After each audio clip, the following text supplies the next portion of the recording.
Hello friends, स्वागत है आप लोग का एनसीईआरटी जोन में। क्लास 10th का चैप्टर नंबर हम 4 डिस्कस कर रहे हैं, carbon and its compound. Already 3 chapter हम लोग डिस्कस कर चुके हैं।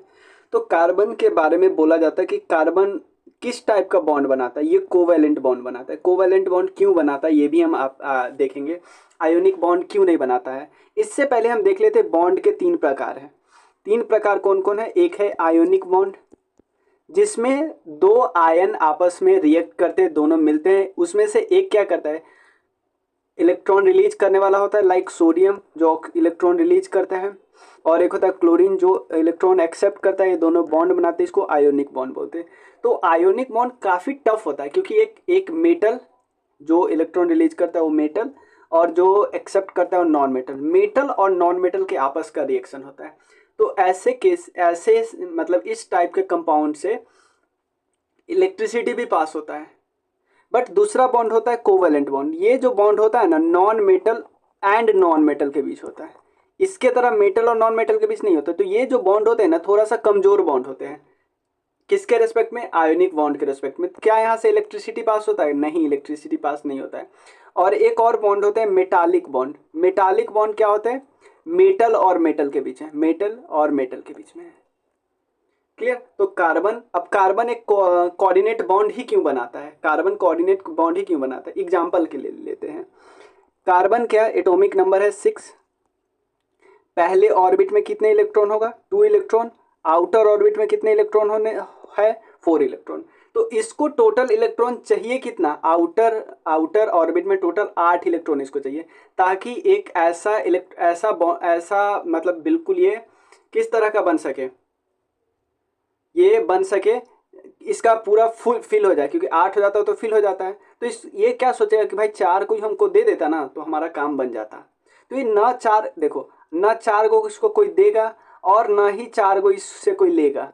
क्योंकि ये दोनों केस हो सकता है ना, या तो ये चारों दे दे तो इसका आउटर वाला 2 हो जाएगा और वो फुल हो जाएगा, या तो इसको कोई और 4 दे दे तो बाहरी घर में 8 हो जाएगा। तो दोनों को उसमें क्या देखते हैं, अगर इसको चारों लूज करना है, यानी अब इसके आउटर में कितने हो गए, बस 2। इसके लिए बहुत ज़्यादा एनर्जी चाहिए इसको बाहरी इलेक्ट्रॉन लूज करने के लिए, क्योंकि यहाँ बीच में है प्रोटॉन, प्रोटॉन लूज करने देगा नहीं। सेकेंड, अगर इसको 4 और इलेक्ट्रॉन गेन करने हैं, कि टोटल 4 है ना आउटर ऑर्बिट में, 4 और होके 8 हो जाए, 8 हो जाएगा तो फुल हो जाएगा, फुल हो जाएगा। तो देखो, तो इसके पास अगर ऐसा हम एक हाइपोथेटिकल सिचुएशन ले लेते हैं कि इसके पास 6 इलेक्ट्रॉन है। देखो, 6 एटॉमिक नंबर का मतलब पता है क्या होता है, 6 प्रोटॉन, और जितना प्रोटॉन है उतना ही इलेक्ट्रॉन है। तो 4 और इलेक्ट्रॉन गेन कर लिया तो इलेक्ट्रॉन टोटल कितना हो गया, 10, और प्रोटॉन कितना है, 6। भाई 6 प्रोटॉन से 10 इलेक्ट्रॉन नहीं संभलेगा, होल्ड ही नहीं कर पाएगा। Difficult to hold 10 electron by 6 proton. तो ये भी कुछ अच्छा नहीं बनेगा, ठीक है। तो कार्बन क्या होता है, पुअर कंडक्टर ऑफ इलेक्ट्रिसिटी होता है। क्यों, क्योंकि ये कोवैलेंट बॉन्ड बनाता है। और आयोनिक बॉन्ड, क्योंकि आयोनिक बॉन्ड बहुत सही से बनता है, काफ़ी अट्रैक्टिव होता है, इसलिए इसका high melting point, high boiling point होता है, तो इसको तोड़ना बहुत मुश्किल होता है ना। एग्जाम्पल आपने देख लिया है, सॉल्ट। अब देखिए, ये कोवैलेंट बॉन्ड 3 टाइप के बॉन्ड बनाते हैं, सिंगल बॉन्ड, डबल बॉन्ड और triple bond. Single bond, double bond और ट्रिपल बॉन्ड। देखो एक एग्जांपल ले लेते हैं। एटम 1 क्या है, नॉन मेटल है। एटम 2 क्या है, नॉन मेटल भी हो सकता है, मेटलॉइड भी हो सकता है। मेटलॉइड का मतलब मेटल और नॉन मेटल दोनों का गुण, ठीक है। तो सिंगल बॉन्ड बना सकता है, सिंगल, जिस तरह मान लो एग्जांपल ले लेते हैं, H2O किस टाइप का बॉन्ड बनाता है, सिंगल बनाता है। ऑक्सीजन के, देखो ऑक्सीजन के टोटल एटॉमिक नंबर कितना है, 8, यानी 8 प्रोटॉन 8 इलेक्ट्रॉन। तो बाहरी घर में कितना होगा, पहले घर में 2, दूसरे घर में 6, तो इसको बस 2 चाहिए, तो 2 कौन इसको मिल जाता है, हाइड्रोजन।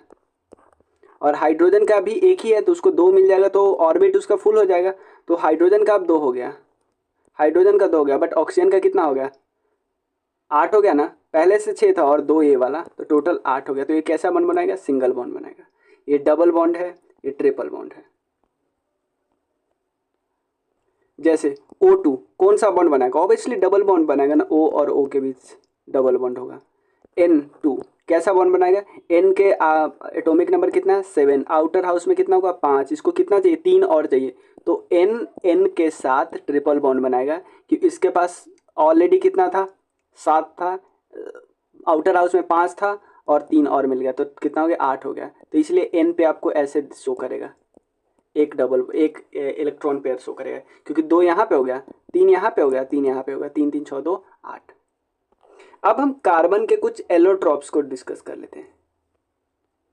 पहले समझो एलोट्रॉप्स होता क्या है। देखो सेम केमिकल एलिमेंट होंगे, carbon carbon carbon, same physical state होंगे, तीनों के तीनों सॉलिड है, बट एटॉमिक अरेंजमेंट अलग अलग होगा। कि एक कार्बन, यहाँ पे देख लो डायमंड क्या है, each carbon atom is bounded to 4 other carbon atom, but ये क्या है, each carbon atom is bounded to 3 other carbon atom.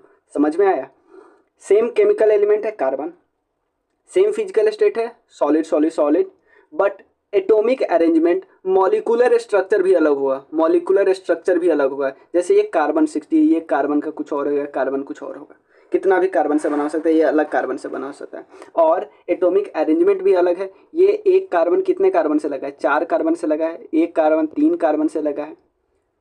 Clear ना? ये हेक्सागोनल एरे का शेप देता है, ये 3D स्ट्रक्चर देता है। ये जो है ना बकमिंस्टर फुलेंस, ये कार्बन 60 है, ये बस ये याद रखना है। एक्चुअली एक ग्रेफाइन भी आप देखोगे, ग्रेफाइन भी एलोट्रॉप्स ही है कार्बन का, कहीं कहीं पे दिया है, मतलब यहाँ पे दिया था चैट जीपीटी में। ग्रेफाइन एक फॉर्म है कार्बन का। देखो अब कार्बन का जो नेचर होता है ना, काफ़ी वर्सेटाइल होता है। क्यों? क्योंकि ये कैटेनेशन प्रॉपर्टी पे होता है। कैटेनेशन का मतलब ये लंबा सा चैन बना लेता है, बहुत सारे कार्बन एक साथ जुड़ के लंबा चैन बना लेता है। इवन रिंग वाला ही बना लेता है, जैसे आपने बेंजीन का एग्जाम्पल जरूर देखा होगा। ठीक है, उसके बाद 3 टाइप ऑफ बॉन्ड होते हैं, सिंगल डबल, अब सॉरी ये सिंगल डबल और ट्रिपल वाला। देखो सिलिकॉन भी बॉन्ड बना लेता है, ज़्यादा से ज़्यादा 7 to 8 के साथ वो बॉन्ड बनाता है, इसलिए ये कार्बन जितना तो अच्छा नहीं है भाई। ठीक है, और ये सिलिकॉन अकेले अकेले नहीं, सिलिकॉन किसके साथ करता है, हाइड्रोजन के साथ, बट 7 से 8 एटम में। और इसके साथ प्रॉब्लम ये है ना, ये हाईली रिएक्टिव है। तो हम ऐसा चीज़ भी तो नहीं चाहते ना जो बहुत ज़्यादा रिएक्टिव हो, जहाँ तहाँ बहुत ज़्यादा रिएक्ट कर जाए। और मोनोवैलेंट और डाईवैलेंट बॉन्ड भी बना लेता है। अब देखो एग्जांपल लेते हैं, छोटा एलिमेंट है, छोटा एटम है, तो क्या बनेगा, स्ट्रॉन्ग बॉन्ड बनाएगा। स्ट्रॉन्ग बॉन्ड क्यों बनाता है? क्योंकि न्यूक्लियस क्लोज होता है। लार्ज बॉन्ड बनाता है तो वीक बॉन्ड बनता है, और क्योंकि न्यूक्लियस दूर दूर होता है। भाई न्यूक्लियस जितना जितना दूर है, मान लो ये कार्बन है, ये कार्बन है, बट ये एक कार्बन और एक हाइड्रोजन है, तो ये करीब है ना, तो करीब है तो स्ट्रॉन्ग बॉन्ड बनेगा। क्योंकि न्यूक्लियस के पास होता है प्रोटॉन, और जैसे कार्बन है और ये है हाइड्रोजन, तो हाइड्रोजन का इलेक्ट्रॉन कार्बन अपने तरफ खींचता रहता है, क्योंकि ये थोड़ा सा बड़ा एलिमेंट है, थोड़ा सा ज़्यादा इलेक्ट्रोनेगेटिव है ज़्यादा हाइड्रोजन से, तो छोटा बॉन्ड स्ट्रॉन्ग बॉन्ड बनेगा, मतलब इस छोटा एलिमेंट के साथ। चलो अब सैचुरेटेड, देखो 2 टाइप के हाइड्रोकार्बन होते हैं। हाइड्रोकार्बन मतलब हाइड्रोजन और कार्बन, 2 टाइप के, एक सैचुरेटेड मतलब सिंगल बॉन्ड वाले, एक होते हैं अनसैचुरेटेड, 2 होते हैं अनसैचुरेटेड में, एक डबल बॉन्ड वाले और एक ट्रिपल बॉन्ड वाले। इसका जनरल फार्मूला याद रखना। सिंगल बॉन्ड वाले का क्या होता है, CnH2n+2। डबल बॉन्ड वाले का क्या होता है, CnH2n। ट्रिपल बॉन्ड वाला का क्या होता है, CnH2n-2। ये ट्रिपल बॉन्ड वाला है, ये डबल बॉन्ड वाला है, ये सब सिंगल बॉन्ड वाला है। देखो कार्बन के कई सारे, इसको चैन्स बोलते हैं, सिंगल बॉन्ड है। ये रिंग्स वाला होते हैं, कि जो पहला है ना और लास्ट जुड़ा रहता है, इसको ब्रांचेज वाला, कि कई सारे कार्बन यहाँ पे लगा हुआ है और एक ऊपर से आ गया, एक नीचे से आया, कहीं से, इसको ब्रांचेज वाला बोलते हैं। ये कुछ और एग्जांपल है, जैसे एक कार्बन वाले को क्या बोलते हैं, मीथेन, 2 कार्बन वाले को इथेन, 3 कार्बन वाले को प्रोपेन, ब्यूटेन, पेंटेन, हेक्सेन। अब देखो ये कुछ ऑर्गेनिक कंपाउंड है, इसको देखो नाम लिखना विखना आपके नहीं आएगा, मैं फिर भी समझा दे रहा हूँ। कोई ऑर्गेनिक कंपाउंड, हेलो एल्कोन, ये नाम कैसे आता है पहले समझो। अगर मान लो एक कार्बन है, उसमें 4 हाइड्रोजन लगा हुआ है, सिंपल, एक हाइड्रोजन के जगह पे हमने क्या लगा दिया, क्लोरीन लगा दिया। तो यानी क्या लगा दिया, हमने एक हेलाइड लगा दिया। क्लोरीन मतलब फ्लोरीन, क्लोरीन, ब्रोमीन, आयोडीन, इसमें से कुछ भी यहाँ पे लगा दिया, इस जगह पे कुछ भी लगा दिया, तो आप इसको RX बोल सकते हैं। आर्स का मतलब होता है मिथाइल ग्रुप, ठीक है ना, मतलब अल्काइल ग्रुप। देखो इसको कार्बन के साथ सिंगल बॉन्ड वाला होता है ना, और वो कितने भी कार्बन का, तो उसको एल्काइल ग्रुप बोलते हैं। तो एल्काइल है, एल्काइल के साथ हमने क्या लगा दिया, एक क्लोरीन, फ्लोरीन, ब्रोमीन, आयोडीन। तो इसका नाम पता है कैसे लिखोगे, इसका नाम लिखोगे हेलो, हेलो को कैसे बोलेंगे, क्योंकि ये हेलोजन होते हैं तो हेलो को हम बोलेंगे क्लोरो। ब्रोमीन रहता था ब्रोमो, आयोडीन रहता था आयोडो, फ्लोरीन रहता था फ्लोरो। हेलो हो गया। उसके बाद अल्केन, ये है क्या, मीथेन है, मीथेन है तो उसका क्या कहेंगे, हेलो अल्केन, यानी इसको क्या बोलेंगे, क्लोरो, एक कार्बन का है तो क्लोरोमीथेन, क्या नाम इसका हो गया, क्लोरोमीथेन। समझ में आया, क्लोरोमीथेन। दो कार्बन का होता है तो क्लोरोइथेन, तीन कार्बन वाला तो क्लोरोप्रोपेन। बस उसमें एक ही चीज़ हमने किया है, एक हाइड्रोजन हटा के उसके जगह पे कोई हेलोजन लगा लिया है। हेलोजन में क्या होता है, एक कार्बन की कमी होती है। अब दूसरा है अल्कोहल, तो उसका जो सफिक्स होता है ना वो ऑल होता है, ऑल उसमें लिखते हैं, और उसमें लगा क्या होता है, उसका फंक्शनल ग्रुप क्या होता है, OH होता है, OH होता है। तो इसका नाम लिखना बहुत आसान है। मान लो कोई मीथेन है CH4, उसमें 4 कार्बन है, उसमें एक कार्बन के जगह पे हमने क्या लगा दिया, OH लगा दिया, बाकी कार्बन ही है अभी। तो इसका नाम बहुत आसान से लिख सकते हो। इसको देखो, नॉर्मली इसको क्या बोलते थे, मीथेन बोलते थे ना, मीथेन ई हटा दो और इसके जगह पे कुछ नहीं लगा दो, एक OL लगा दो, ऑल, मिथेनॉल। 2 कार्बन का है तो इथेनॉल। अब एल्डिहाइड में कुछ नहीं करना है, ये OL जग के जगह पे बस AL लगा दो, ठीक है ना। इसका जो फंक्शनल ग्रुप होता है वो होता है C डबल बॉन्ड O और H, ठीक है। कार्बोक्सिलिक एसिड का फंक्शनल ग्रुप होता है C double bond O OH, ठीक है ना, C double bond O OH।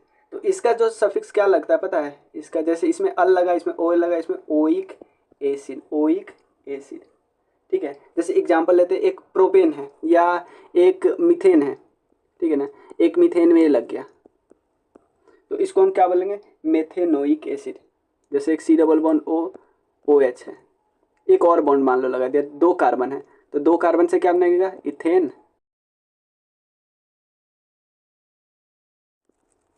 देखो इसको मैं एक बार और समझाता हूँ। देखो ये कार्बोक्सिलिक एसिड का मान लो C double bond O OH है, ठीक है। ये फुल है, इस कार्बन के 4 बॉन्ड फुल है, इसके नहीं है तो इसमें 3 हाइड्रोजन लगा दो, 2 कार्बन के चेन बना तो इसको क्या बोलेंगे, इथेन। कुछ नहीं लगा देना, इसमें ओइक एसिड लगा देना, इथेनोइक एसिड। समझ में आया ना, क्लियर। कीटोन में कुछ नहीं लगता, ONE लगता है, ONE। तो इसका नाम आप लिख सकते हो, कोई 3 कार्बन का चैन है ना तो प्रोपेनोनी, ठीक है ना। ये कब होता है, जैसे मान लो एक C डबल बॉन्ड O है, ठीक है, इधर से भी मान लो C लगा, इधर से भी कार्बन लगा तो 3 कार्बन का चैन बना, 3 कार्बन का चैन बना, तो इसको मान लो, इसको क्या बोलेंगे, प्रोपेन, उसके बाद लगा देंगे ONE, ठीक है। ये सब मैं बहुत बता दूँ, ये सब इतना नहीं करना है, एटलीस्ट हम लोग अपने गवर्नमेंट एग्जाम के लिए। अब कार्बन एटम का कुछ केमिकल प्रॉपर्टीज देखते हैं। कार्बन क्या होता है, कार्बन के जितने एलोट्रॉप्स होते हैं ना, ऑक्सीजन के प्रेजेंस में वो बर्न कर जाता है, जल जाता है, और क्या रिलीज करता है, कार्बन डाइऑक्साइड रिलीज करता है, और साथ में साथ हीट भी और लाइट भी रिलीज करता है। समझ में आया, कार्बन को ऑक्सीजन के प्रेजेंस में अगर जलाते हैं तो कार्बन डाइऑक्साइड रिलीज कर निकलता है, साथ में साथ हीट भी निकलता है और साथ में लाइट भी निकलता है। देखो ये काफ़ी इंपॉर्टेंट है समझना, नहीं तो कन्फ्यूजन हो जाएगा। देखो अगर कोई सैचुरेटेड है, मतलब सिंगल बॉन्ड वाला है, तो उसका जब जलेगा ना तो क्लियर फ्लेम लगेगा, आराम से जलेगा। बट अगर हवा ठीक से नहीं मिलेगी, यानी ऑक्सीजन का प्रेजेंस कम होगा, तो जो फ्लेम होगा काफ़ी सूथी फ्लेम हो जाएगा। अनसैचुरेटेड होगा तो उसका जो कलर होगा ना फ्लेम का, काफ़ी येल्लो वाला होगा, उसके अलावा ब्लैक वो निकलेगा, राख टाइप का ब्लैक स्मोक निकलेगा और सूथी डिपॉजिट होगा। समझ गए ना। अगर सैचुरेटेड है और अच्छा ऑक्सीजन प्रेजेंस है तो क्लियर फ्लेम जलेगा। देखो फ्लेम तभी होता है, फ्लेम तभी होता है जब जिस चीज़ को आप जलाते हो, कोयला को जलाते हो, कोयला में अगर कोई गैसियस सब्सटेंस नहीं होगा ना तो जलेगा ही नहीं। कोयला देखते हो, भले ही लाल रहता है, हीट निकलता है, बट उसमें आप जलने जैसा नहीं देखो, क्यों, क्योंकि उसमें कोई गैसियस सब्सटेंस ही नहीं होता। समझ में आया। वेन वुड एंड चारकोल को जलाते हैं तो वोलेटाइल सब्सटेंस वेपराइज होता है, वेपर में कन्वर्ट होगा। मान लो जो लिक्विड वाला सब्सटेंस है वो वेपर वाला वोलेटाइल सब्सटेंस है, वो वेपर के फॉर्म में कन्वर्ट होगा, वेपर मतलब हवा, गैस, और वो फिर बर्न करेगा। अगर उसमें वो प्रेजेंस नहीं है, वो प्रेजेंस है ही नहीं, वोलेटाइल सब्सटेंस है ही नहीं, वोलेटाइल सब्सटेंस नहीं है तो बस वो जल जाएगा, बट वो आग नहीं निकलेगा। कार्बन कंपाउंड की केमिकल प्रॉपर्टीज डिस्कस कर लेते हैं। सबसे पहले 3 केमिकल प्रॉपर्टीज है, एक कंबसन, एक होता है सब्स्टिट्यूशन, एक होता है एडिशन। बहुत आसानी से समझ में आ जाएगा। कंबसन का मतलब होता है आग लगना। आग कब लगता है? आग तब लगता है ऑक्सीजन के प्रेजेंस में। तो ये किस लिए होता है, किस समय होता है? ये चाहे आप अल्केन लाओ यानी सैचुरेटेड हाइड्रोकार्बन लाओ या अनसैचुरेटेड, तो single bond, double bond, triple bond, किसी में भी कंबसन हो सकता है। तो कंबसन अगर मीथेन को आप ऑक्सीजन के प्रेजेंस में जलाओ तो क्या बनेगा? कार्बन डाइऑक्साइड बनेगा, प्लस वाटर रिलीज होगा, हीट भी रिलीज होगा और लाइट भी रिलीज होगा। सेकेंड, सच सब्सटीट्यूशन रिएक्शन। सब्सटीट्यूशन रिएक्शन का मतलब क्या होता है? चेंज करना। जैसे मान लो ये कार्बन है, ये कार्बन में 4 हाइड्रोजन था, एक हाइड्रोजन को आपने हटा दिया, उसके जगह पे क्लोरीन लगा दिया, तो ये क्या हो जाएगा? CH3Cl हो जाएगा। और जो H बाहर निकला है वो किसके साथ अटैच होगा? एक Cl के साथ, एक Cl इसके साथ और एक H यहाँ से माइनस होगा और ये Cl के साथ अटैच होगा, तो ये होगा। उसके अलावा एडिशन रिएक्शन का मतलब क्या होता है? एडिशन रिएक्शन का मतलब ये डबल बॉन्ड है, डबल बॉन्ड टूटेगा, डबल बॉन्ड टूटेगा, तो डबल बॉन्ड टूटेगा तो किसी के प्रेजेंस में टूटेगा। ये निकेल कैटलिस्ट के प्रेजेंस में टूटता है और यहाँ पे डबल बॉन्ड टूटा, एक एच इसमें लगे, एक एच इसमें लग गया, तो क्या बन गया? CH3 यानी C2H6 बन गया। यानी ये हमने क्या किया? अल्कीन को किस में कन्वर्ट किया? अल्केन में कन्वर्ट किया। डबल बॉन्ड वाले को सिंगल बॉन्ड में कन्वर्ट कर दिया। अब एक चीज देखो, थोड़ा सा सब्स्टिट्यूशन रिएक्शन और एडिशन रिएक्शन के बारे में और डिस्कस कर लेते थोड़ा बहुत, लेकिन उससे पहले देखो एक रिएक्शन और यहाँ पे दिया हुआ है, ऑक्सीडेशन। ऑक्सीडेशन भी ऑलमोस्ट सेम ही होता है जैसे कंबसन होता है। कंबसन भी क्या हो रहा है? ऑक्सीजन के प्रेजेंस में होता है, ऑक्सीजन का एडिशन हो रहा है। ऑक्सीडेशन का मतलब क्या होता है? एक एग्जाम्पल यहाँ पे बुक में दिया हुआ है।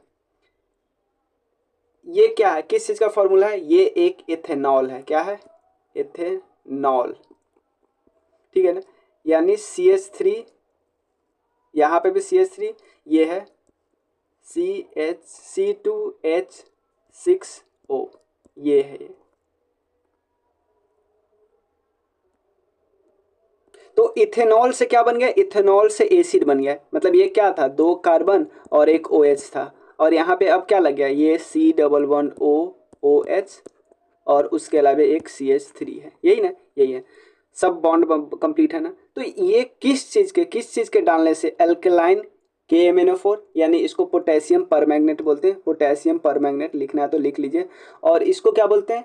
K2 वाले को इसको बोलते हैं पोटेशियम डाइक्रोमेट। पोटेशियम डाइक्रोमेट इसको बोलते हैं पोटेशियम पर मैग्नेट, पोटेशियम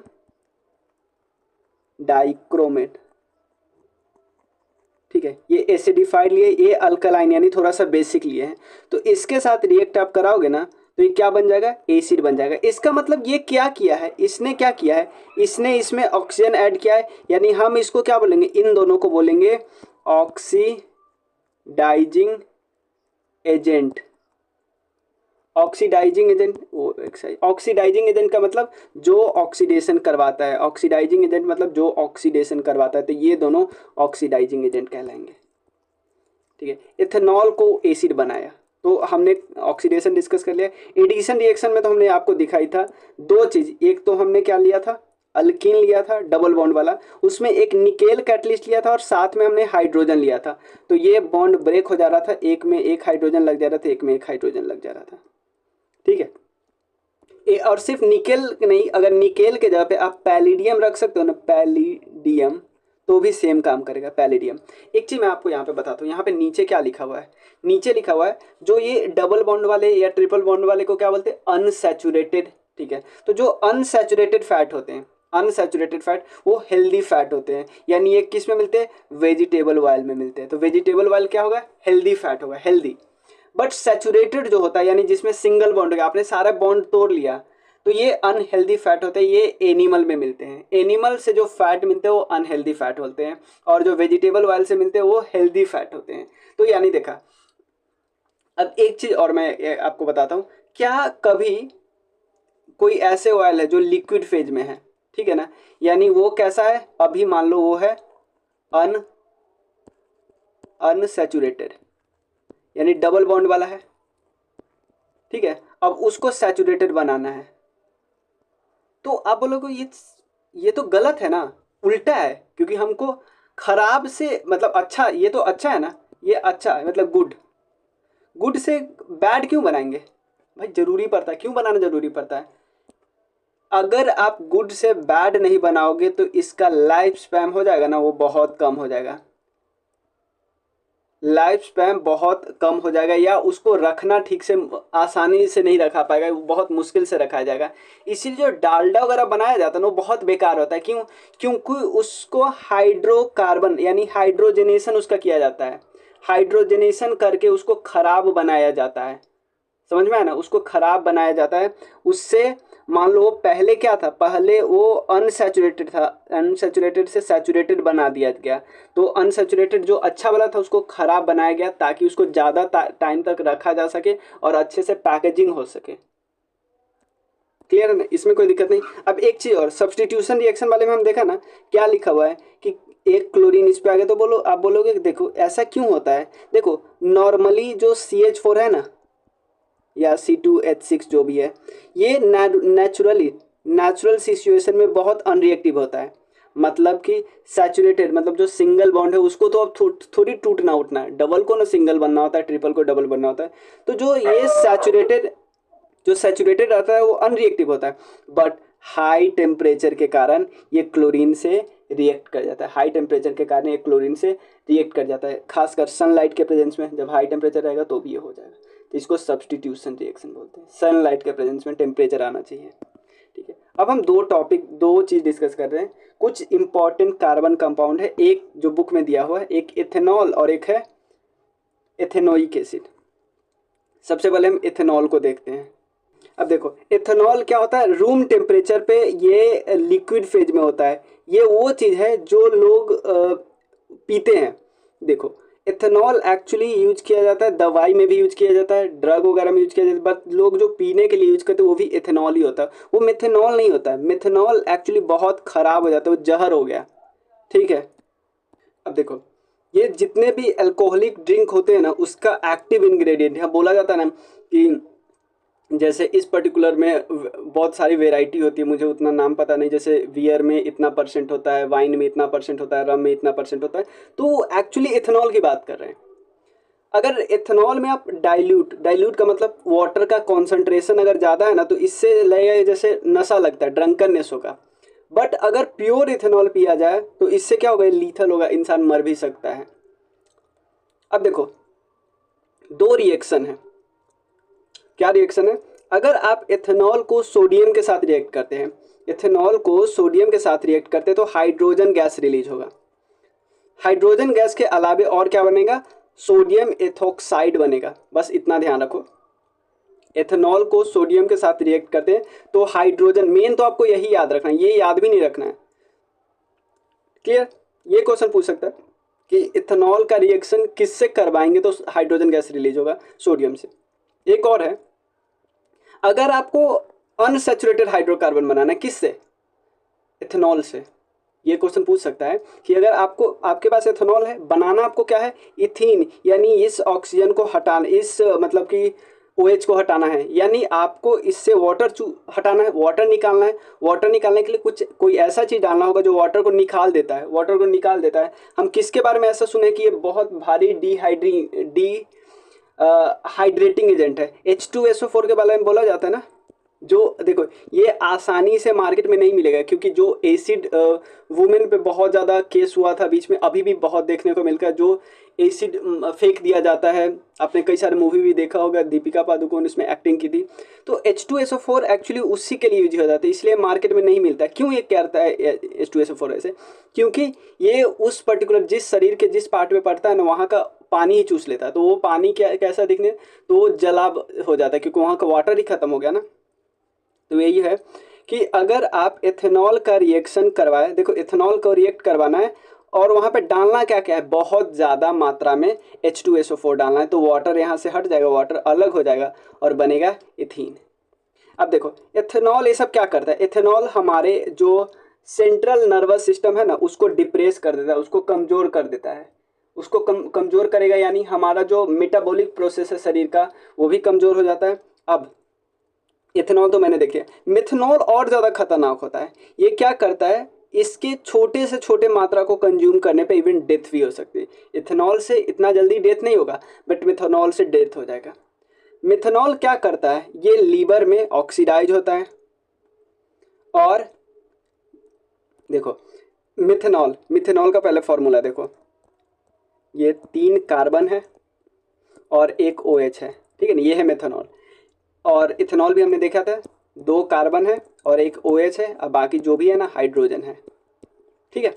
अब देखो इस मेथनॉल में ये OH लगा है, अगर इसका ऑक्सीडाइज करेंगे यानी इसमें ऑक्सीजन ऐड करेंगे तो पता है क्या बन जाएगा, ये बन जाएगा मेथेनल। मेथेनल एक्चुअली है क्या पता है, ये ऑल है, ये एक्चुअली अल्कोहल है, ये क्या बन जाता है, एल्डिहाइड बना देता है, ठीक है ना। मिथेनॉल वाला एल्डिहाइड ग्रुप बन जाता है, यानी C डबल बॉन्ड OH, ये वाला ग्रुप बन जाता है। मैंने क्या बोला कि मेथेनॉल को ऑक्सीडाइज करने पे एल्डिहाइड बनता है तो मेथेनल बनता है। और ये हमारे सेल, हमारे शरीर में सेल्स है, सेल्स के अंदर मैंने आपको बताया था 2 चीज़ है, एक तो जो लिक्विड वाला पार्ट होता है उसको बोलते हैं साइटोप्लाज्म, साइटोप्लाज्म, और बीच में होता है न्यूक्लियस, न्यूक्लियस के अंदर भी थोड़ा सा लिक्विड वाला पार्ट होता है, तो इस लिक्विड वाला पार्ट को बोलते हैं इसको न्यूक्लियोप्लाज्म, और बाहर वाले को साइटोप्लाज्म, दोनों को मिला के दोनों लिक्विड मतलब पूरे सेल के अंदर के लिक्विड पार्ट को बोलेंगे क्या, प्रोटोप्लाज्म। तो ये क्या करेगा, प्रोटोप्लाज्म को कोगुलेट करता है, कोगुलेट जैसे अंडे को आप बॉयल करोगे तो जो पीला वाला पार्ट होता है इकट्ठा हो जाता है ना, वैसे कर देता है। तो ये हमारे शरीर के लिए तो बहुत खतरनाक है, इसीलिए ना इसे डेथ होती है, मतलब हमारा सेल ही फंक्शन करना बंद कर दिया, जो हमारे शरीर का बेसिक यूनिट है वही काम करना बंद कर दिया। तो याद क्या रखना है, मेथेनॉल यानी अल्कोहल वाले को ऑक्सीडाइज करेंगे तो ये क्या बन जाएगा, मेथेनॉल बनता है। और ऑक्सीडाइज बॉडी के किस पार्ट में होता है, लीवर में होता है, ठीक है ना, क्योंकि लोग कंज्यूम करता है तो लीवर में जाता है, ठीक है ना, ऑक्सीडाइज करता है लीवर में, मेथेनल बन जाता है, और ये हमारे प्रोटोप्लाज्म में डायरेक्ट मतलब सेल में ही डायरेक्ट इम्पैक्ट करता है, और ये प्रोटोप्लाज्म को कोगुलेट करता है, मतलब सेल के अंदर जो लिक्विड वाला पार्ट है ना उसको इकट्ठा कर देगा, उसको सॉलिड बना देगा, ठीक है। और मेथेनॉल और कहाँ कहाँ इम्पैक्ट करता है, हमारे ऑप्टिक नर्व को इम्पैक्ट करता है, इवन ब्लाइंडनेस भी हो सकता है। तो भाई इसको थोड़ा वो करना पड़ेगा ना। मेथेनॉल को हम डीनेचर्ड अल्कोहल बोलते हैं, क्योंकि इसमें हम क्या कुछ मिला देते हैं कि साफ साफ पता चले कि ये कोई और है, ये वो अल्कोहल नहीं है, ये इथेनॉल नहीं है, मेथेनॉल है, इसलिए उसमें डाई को मिक्स कर देते हैं थोड़ा इसका कलर अलग दिखने के लिए, ठीक है। देखो शुगर केन, जो शुगर CNE है, शुगर केन जो प्लांट है ना वो मोस्ट एफिशिएंट कन्वर्टर है sunlight into chemical energy. Actually जो शुगर केन जूस बनता है ना, जूस उसके जो उसका पार्ट होता है जो चिबाने के बाद बचता है उसकी बात नहीं कर, जूस से क्या बनता है, मोलासेस बनता है, और इसको फर्मेंट करने के बाद क्या बन जाता है, अल्कोहल बन जाता है, ठीक है। बहुत जगह इसको क्या, इथेनॉल को क्या किया जाता है, अल्कोहल जो बनता है उसको इथेनॉल वाला, मेथेनॉल थोड़ी, इथेनॉल को पेट्रोल में ब्लेंड किया जाता है। ये पता है भारत में भी 20% वाला रूल है। पेट्रोल में ब्लेंड क्यों कर रहे हैं भाई, पेट्रोल में ब्लेंड इसलिए कर रहे हैं क्योंकि जो इथेनॉल है ना रिलेटिवली ग्रीनर फ्यूल है। ये इससे क्या होता है, जब इसको आप जलाओगे तो इससे कार्बन डाइऑक्साइड रिलीज होगा प्लस वाटर रिलीज होगा, ठीक है। तो सिर्फ कार्बन डाइऑक्साइड उतना खतरनाक है नहीं है, जबकि कार्बन डाइऑक्साइड के लाभे और बहुत ही ज़्यादा है, वो बहुत खतरनाक है। तो सिर्फ कार्बन डाइऑक्साइड प्लस वाटर, लेकिन इसके लिए कंडीशन है कि आपको जलाना होगा, बट O2 का सफिशियंट प्रेजेंस चाहिए, ठीक है। अब हो गया एथेनॉल। अब हम एथेनोइक एसिड के बारे में डालते हैं। कॉमनली इसको एसिटिक एसिड बोलते हैं और belong to the group of acid call carboxylic acid के ग्रुप में आता है। और देखो 5 to 8% solution of acetic acid in water, मतलब अगर पानी में 5 से 8% आप एसिटिक एसिड डालोगे ना तो उसको वाइनेगर बोलते हैं, और इसका यूज होता है अचार को प्रिजर्व करने के रूप में। उसके अलावा प्योर एथेनोइक एसिड का जो मेल्टिंग पॉइंट है ना, मेल्ट किस में पे करता है, 290 केल्विन पे, यानी सिर्फ 17 डिग्री सेल्सियस पे। Hence it often freeze during winter cold, obviously winter में क्योंकि 17 पे पिघल जाता है भाई, तो विंटर में तो 5-10 इससे भी कम हो जाता है। इसको इसीलिए ग्लेशियल एसिटिक एसिड भी बोलते हैं। ये एक वीक एसिड है, समझ में आया। चलिए अब एथेनोइक एसिड का रिएक्शन देख लेते हैं। थोड़ा सा NCERT में यहाँ पे मिस्टेक है, उसको भी मैं बता दूंगा। देखो एथेनोइक एसिड यहाँ पे मिस्टेक है, यहाँ ईस्टर का ये फॉर्मूला ही नहीं होता, ठीक है। चलो सबसे पहले ईस्टर बनता है कैसे, 2 चीज़ को रिएक्ट करवाना है, एक तो एसिड प्लस एल्कोहल आपस में इन दोनों को रिएक्ट करोगे तो एस्टर बनेगा। तो एस्टर का जो फॉर्मूला होता है ना कुछ इस तरह होता है, देखो ये C++O है ना, उसके बाद यहाँ पे एक O होता है ऑक्सीजन, उसके बाद होगा CH2 CH3। क्लियर? तो देखो एस्टेरिफिकेशन क्या होता है कि एस्टर बनता कैसे, एस्टर बनता कैसे, एसिड और एल्कोहल को आपस में रिएक्ट करोगे तो क्या बनेगा, एस्टर बनेगा। एस्टर के बारे में कुछ चीज़ बताया जाता है क्या भाई, ये बहुत स्वीट स्मेलिंग है, मतलब आपको सुगंध अच्छा देगा, सुगंध अच्छा देता है। इसका यूज परफ्यूम में और फ्लेवरिंग एजेंट में यूज होता है। बट अब उल्टा देखो, अगर आपके पास एस्टर आ गया, ठीक है एस्टर आ गया, एस्टर का रिएक्शन NaOH के प्रेजेंस में करते हैं। NaOH एक बेस है, क्या मैंने बताया यहाँ पे उल्टा दिया। On treating with sodium hydroxide, NaOH को सोडियम हाइड्रोक्साइड बोलते हैं, जो कि एक अल्कली यानी बेस है, ईस्टर के साथ रिएक्ट करता है तो फिर से क्या बन जाता है, एक एल्कोहल बन जाता है, और दूसरा क्या बन जाता है, sodium salt of carboxylic acid. Carboxylic acid बनता है बट उसका sodium salt of carboxylic acid बोलता है। इस रिएक्शन को क्या बोलते हैं, स्पोनिफिकेशन रिएक्शन। क्या बोलते हैं, स्पोनिफिकेशन रिएक्शन। ठीक है, इस रिएक्शन का यूज कहाँ पे यूज होता है, सोप यानी सोप के प्रिपरेशन में यूज होता है। सोप को क्या है, सोप एक्चुअली सोडियम और पोटेशियम साल्ट है कार्बोक्सिलिक एसिड का। ध्यान देना, सोडियम और पोटेशियम साल्ट, और किसी की साल्ट की बात नहीं कर रहा, सोडियम और पोटेशियम साल्ट किसका है, कार्बोक्सिलिक एसिड का है। यानी यहाँ पे N लगा हो सकता है या उसके अलावा K लगा हो सकता है, तो ही ये कार्बोक्सिलिक एसिड का होगा, तो ही इसको सोप बोलेंगे। अब दूसरा क्या होता है, अगर ये बेस के साथ रिएक्ट करेगा, कौन चीज़ है ये, कार्बोक्सिलिक एसिड, मतलब एसिड अगर बेस के साथ रिएक्ट करेगा तो ऑब्वियसली एसिड बेस रिएक्ट करेगा तो सॉल्ट बनेगा प्लस वाटर बनेगा। इसको क्या बोलते हैं, इसको हम बोलते हैं सोडियम एसीटेट। सोडियम एसीटेट क्या बोलते हैं, सोडियम एसीटेट। उसके अलावा इसका एक और नाम है सोडियम एथेनोएट। Sodium ethanoate. एक और लास्ट रिएक्शन है कि अगर कार्बोनेट और हाइड्रोकार्बोनेट NaHCO3 Na2CO3 इसका रिएक्ट उसी एसिड से करते हैं तो क्या बनेगा, एक तो सॉल्ट बनेगा प्लस वाटर रिलीज होगा प्लस कार्बन डाइऑक्साइड रिलीज होगा। Salt plus carbon dioxide plus water किसका रिएक्ट करवा रहे हैं, या तो कार्बोनेट या तो हाइड्रोकार्बोनेट के साथ रिएक्ट करवाएंगे। सबसे पहले देखो सॉल्ट और जो सोप और डिटर्जेंट में काफ़ी लोगों को कंफ्यूज होता है, बहुत ज़्यादा पढ़ने चले जाते हैं मैं आसान बताऊंगा, याद रख लेना। सबसे पहले कार्बोक्सिलिक एसिड का सोडियम या पोटेशियम साल्ट बनते हैं, या कुछ इस तरह का फॉर्मूला बनाते हैं, यहाँ Na होगा या K होगा। तो अगर ये बॉन्ड टूटेगा, मतलब इसको टूटेगा तो कैसे बनेगा, C++O माइनस और प्लस क्या बनेगा, Na प्लस बनेगा, यही ना होगा। अब होता क्या है, जो Na प्लस वाला होता है, अब आप मान लो मैं यहाँ पे वाटर रख देता हूँ, H2O रख देता हूँ, H2O इसके तरफ अट्रैक्ट हुआ या इसके तरफ अट्रैक्ट हुआ, भाई वो किसके तरफ अट्रैक्ट होगा, ये एक हाईली इलेक्ट्रोनिगेटिव है, माइनस मतलब माइनस का क्लाउड है इस पे, तो ये इलेक्ट्रॉन जो डेफिशिएंट वाला होगा उसके तरफ अट्रैक्ट होगा ना, या ऐसे बोल सकते ये इसके तरफ अट्रैक्ट होगा।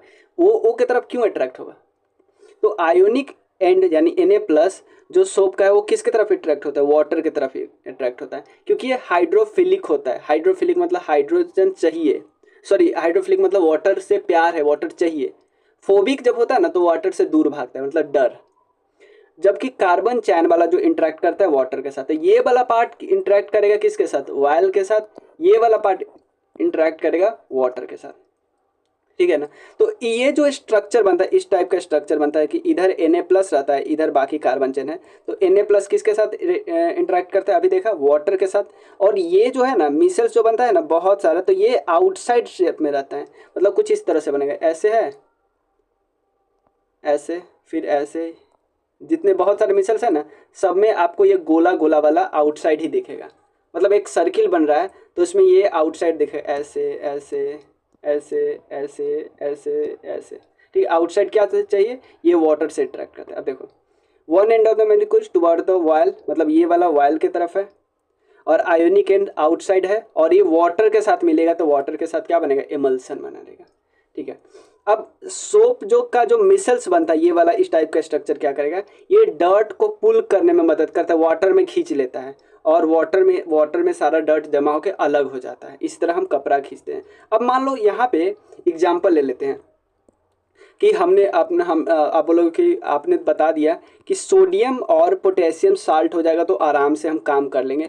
एग्जाम्पल ले लेते हैं, अगर कैल्शियम और मैग्नीशियम सॉल्ट हो, ठीक है ना, और वो भी हार्ड वाटर में, तो अब क्या साबुन काम करेगा? नहीं काम करेगा। क्यों क्यों क्योंकि सोप जब रिएक्ट करता है ना कैल्शियम और मैग्नीशियम सॉल्ट से हार्ड वाटर में, तो इसका एक दाग टाइप का बना देता है, ठीक है। इससे एक्सेसिव ड्राइनेस वगैरह ये सब आ जाता है, ठीक है ना। ये और भी चीज़ खराब है, बस इसका हम वर्ड याद करें। डिटर्जेंट क्या होता है? देखो डिटर्जेंट एक्चुअली सोडियम साल्ट है किसका? सल्फोनिक एसिड या अमोनियम साल्ट है क्लोराइड एंड ब्रोमाइड आयंस के। सिंपल समझो, देखो सोडियम साल्ट है सल्फोनिक एसिड का और या अमोनियम साल्ट है। अब देखो एक बार थोड़ा साबुन क्या देखे थे हम? सोडियम एंड पोटेशियम साल्ट है कार्बोक्सिलिक एसिड का, ठीक है। बट ये क्या है? सोडियम साल्ट है सल्फोनिक एसिड का, ठीक है। या ammonium salt with chloride and bromide ions भी उसमें होंगे, अमोनियम साल्ट होंगे with chloride and bromide ion, जिसके कारण स्कम नहीं बनता है और डिटर्जेंट का यूज शैम्पू बनाने में होता है, क्योंकि फेस को ड्राई कर देता है ना स्कम जो आप यूज करते हैं सोप, तो शैम्पू या जो क्लीनिंग क्लोथ जो बनता है उसमें भी डिटर्जेंट का यूज होता है। तो डिटर्जेंट ये मत समझना सिर्फ कपड़े की सफाई में, शैम्पू बनाने में भी यूज होता है। तो हमने देखा, आपसे पूछा जाएगा दोनों में से हार्ड वाटर में कौन इफेक्टिव है? ये है हार्ड वाटर में इफेक्ट, ये है हार्ड वाटर में इफेक्टिव नहीं है। तो ये इसमें स्कम बनता नहीं है, इसमें बन जाता था। इस वीडियो में या इस चैप्टर में बस इतना ही है। नेक्स्ट चैप्टर देखो पीरियोडिक क्लासिफिकेशन हम बाद में करेंगे, अभी हम वो चैप्टर कर लेते हैं जो बहुत बहुत बहुत ज़्यादा लाइफ प्रोसेसेस हम डिस्कस करने वाले नेक्स्ट वीडियो में। मिलते हैं। Thank you so much.